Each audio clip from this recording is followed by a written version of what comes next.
ಖುಷಿ ಆಗ್ತದೆ. ಅಂದ್ರೆ ಅವರೇ ಕ್ಯೂಟ್ ಕಪಲ್ ಮಾಡ್ತಾ ಇರೋದು. ಹಂಗೇನಿಲ್ಲ, ಎಲ್ರು ಹೇಳ್ತಾ ಇದಾರಲ್ಲ ಇವ್ರನ್ನ ಬಾಲಿವುಡ್ ಸೂಪರ್ ಸ್ಟಾರ್ಸ್ ಗೆ ಹೋಲಿಸ್ತಾ ಇದಾರೆ. ಸೊ ಆಬ್ವಿಯಸ್ಲಿ ಅಂದ್ರೆ ಏನ್ ಜೆನೆಟಿಕ್ಸ್ ಥ್ಯಾಂಕ್ಸ್ ಹೇಳ್ಬೇಕು ಅಷ್ಟೇ ಅನ್ಸುತ್ತೆ. ಅದ್ ನಮಗ್ ಕ್ಯೂಟ್ ಕಪಲ್ ಅನ್ನೋದಕ್ಕಿಂತ ತುಂಬಾ ಚೆನ್ನಾಗಿ ನಟನೆ ಮಾಡ್ತಾರೆ ಅಂತ ಇದಾದ್ಮೇಲೆ ಹೇಳಿದ್ರೆ ಅದು ಇನ್ನೂ ತುಂಬಾ ಮನ್ಸಿಗೆ ಮುಟ್ಟತ್ತೆ.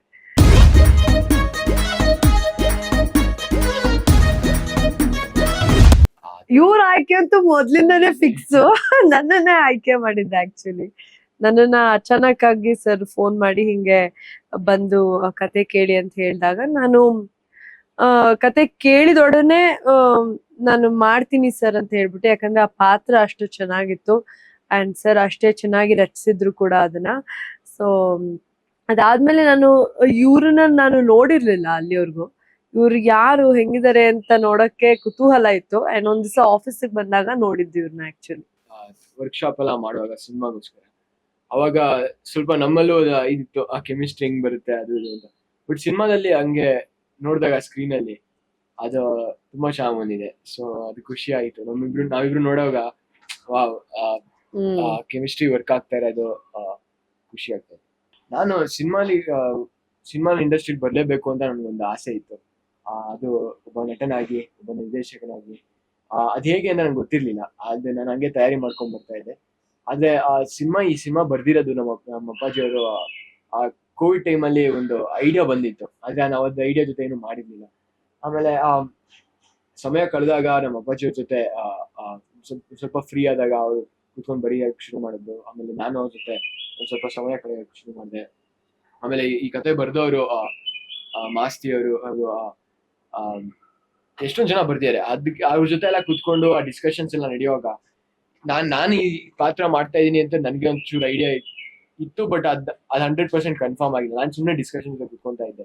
ಸೊ ಆತರ ನಮ್ಮ ಅಪ್ಪಾಜಿ ಸಿನಿಮಾ ಬರೆದ್ರು. ಆ ಕತೆ ಬರ್ದಾದ್ಮೇಲೆ ನಾನು ಅಷ್ಟೊಂದು ತಯಾರಿ ಮಾಡ್ತಾ ಇದ್ದಾಗ ಇದು ಕರೆಕ್ಟ್ ಆಗಿರುತ್ತೆ, ನಿಮ್ಮ ಆಪರ್ಚುನಿಟಿ, ಇದು ಮಾಡಿದಾಗ ಚೆನ್ನಾಗಿರುತ್ತೆ ಅಂತ ಆ ಆಪರ್ಚುನಿಟಿ ಕೊಟ್ಟಿದ್ದಾರೆ. ಸೊ ಅದಕ್ಕೆ ತುಂಬಾ ಖುಷಿ ಆಗುತ್ತೆ. ಇದೊಂಥರ ಈ ಸಿನಿಮಾದಲ್ಲಿ ನನ್ಗೆ ಏನೇನು ಆಸೆ ಇತ್ತೋ, ಡಾನ್ಸ್ ಬಗ್ಗೆ, ಜಿಮ್ನಾಸ್ಟಿಕ್ಸ್, ಫೈಟ್ಸ್ ಎಲ್ಲ ಅದೆಲ್ಲ ಶೋಕೇಸ್ ಮಾಡಕ್ಕೆ ಒಂದು ಆಪರ್ಚುನಿಟಿ ಸಿಕ್ಕಿದೆ. ಸೊ ಅದಕ್ಕೆ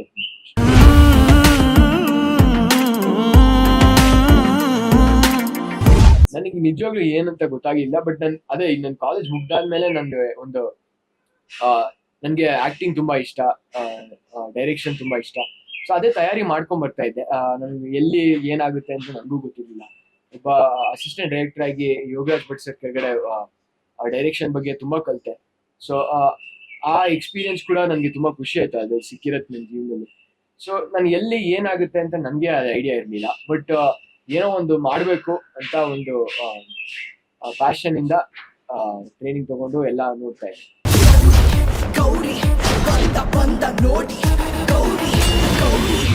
ಸಿನಿಮಾ ಮಾಡೋದ್ ನನ್ಗೆ ಅನ್ಸಿದೆ, ನನ್ ಇವಾಗ ನೋಡಿರೋ ಹಾಗೆ ನಾನು ಅನ್ಕೊಂತಾ ಇದ್ದೆ ಸಿನಿಮಾ ಮಾಡೋದ್ರಲ್ಲಿ ಅದ್ರ ಕತೆ ಬರೀತಾರೆ, ಶೂಟಿಂಗ್ ಹೋಗ್ತಾರೆ, ಅದೆಲ್ಲ, ಆಮೇಲೆ ಪ್ರಮೋಷನ್ಸ್, ಆಮೇಲೆ ರಿಲೀಸ್, ಅದ ಒಂಥರ ಐಡಿಯಾ ಇತ್ತು ಹೆಂಗ್ ನಡೆಯುತ್ತೆ ಅಂತ. ಬಟ್ ಸಿನಿಮಾ ಮಾಡಾದ್ಮೇಲೆ ನನ್ಗೆ ಅದ ಗೊತ್ತಾಗಿರೋದು ಏನೇನ್ ನಿಜವಾದ ಕಷ್ಟಗಳು ಇರ್ತವೆ ಸಿನಿಮಾ ಮಾಡುವಾಗ ಅಂತ. ಆಮೇಲೆ ಒಬ್ಬ ಹೊಸ ಕಲಾವಿದನಾಗಿ ತಗೊಂಡು ಈ ಸಿನಿಮಾ ಮಾಡೋದನ್ನ ಒಂದು ತುಂಬಾ ಈಸಿ ಟಾಸ್ಕ್ ಅಂತ ಅಲ್ವೇ ಅಲ್ಲ. ಎಷ್ಟೋ ಜನ ಹೆಲ್ಪ್ ಮಾಡಿದ್ದಾರೆ, ಎಷ್ಟೊಂದ್ ಜನ ಬಂದು ಕೈ ಕೊಟ್ಟಿದ್ದಾರೆ ಸಿನಿಮಾ ಮಾಡಕ್ಕೆ. ಸೊ ನಮ್ಮ ಅಪ್ಪಾಜಿಯವ್ರಿಗೆ ತುಂಬಾ ಥ್ಯಾಂಕ್ಸ್ ಹೇಳ್ಬೇಕು. ಅಷ್ಟೊಂದು ವರ್ಷದಿಂದ ಇಂಡಸ್ಟ್ರಿಲಿ ಆ ಹೆಸರು ಮಾಡ್ಕೊಂಡಿರೋದಕ್ಕೆ ಆ ಆಪರ್ಚುನಿಟಿ ಸಿಕ್ಕಿದೆ. ಅದಕ್ಕೆ ನನ್ನ ತುಂಬಾ ಜವಾಬ್ದಾರಿ ಇತ್ತು ನನ್ಗೆ ಕೂಡ. ಈ ಆಪರ್ಚುನಿಟಿ ನನ್ಗೆ ಮೊದಲನೇ ಸಿನಿಮಾಗೆ ಬಂದಾಗ ನನ್ ಏನು ತೋರಿಸ್ಲಿಲ್ಲ ಅಂದ್ರೆ ಖಂಡಿತ ಯಾರಿಗೂ ಇಷ್ಟ ಆಗಲ್ಲ. ಸಿನಿಮಾ ದುಡ್ಡು ಕೊಟ್ಟು ನೋಡೋರ್ಗು, ಆಮೇಲೆ ಎಷ್ಟೊಂದ್ ಜನ ನಂಬಿರ್ತಾರೆ ಸಿನಿಮಾ ಚೆನ್ನಾಗಿದೆ, ಕಾಣ್ತಾ ಇದೆ ಅಂತ ಬಂದು ನೋಡೋಕೆ ಒಂದ್ ಒಳ್ಳೆ ಪರ್ಫಾರ್ಮೆನ್ಸ್ ಕೊಡ್ಬೇಕು ಅಂತ ನನಗೆ ಜವಾಬ್ದಾರಿ ಇತ್ತು. ಆ ಜವಾಬ್ದಾರಿ ಅಂದ್ರೆ ನಾನು ಲೈಟ್ ಆಗಿ ತಗೊಂಡಿಲ್ಲ. ಯಾಕಂದ್ರೆ ಇದು ನನ್ ಕನ್ಸಾಗಿತ್ತು. ನನ್ಗೆ ಯಾವಾಗ್ಲೂ ಇದೇ ತರ ಒಂದು ಡ್ರೀಮ್ ಮಾಡ್ಕೊಂಡ್ ಬಂದೆ, ನನ್ ಈ ತರ ಬೆಳಿಬೇಕು, ಒಂದು ಒಳ್ಳೆ ಹೆಸರು ಮಾಡ್ಬೇಕು, ಒಬ್ಬ ಒಳ್ಳೆ ನಟನಾಗ್ಬೇಕು ಅಂತ. ಆಮೇಲೆ ಸೊ ಅದೇ ತರ ಕೆಲಸ ಮಾಡ್ಕೊಂಡ್ ಬಂದಾಗ ಈ ಸಿನಿಮಾ ಕೂಡ ಆ ಜವಾಬ್ದಾರಿ ನಾನು ಲೈಟ್ ಆಗಿ ತಗೊಂಡಿಲ್ಲ ಅದಂತ ಹೇಳ್ಬೇಕು.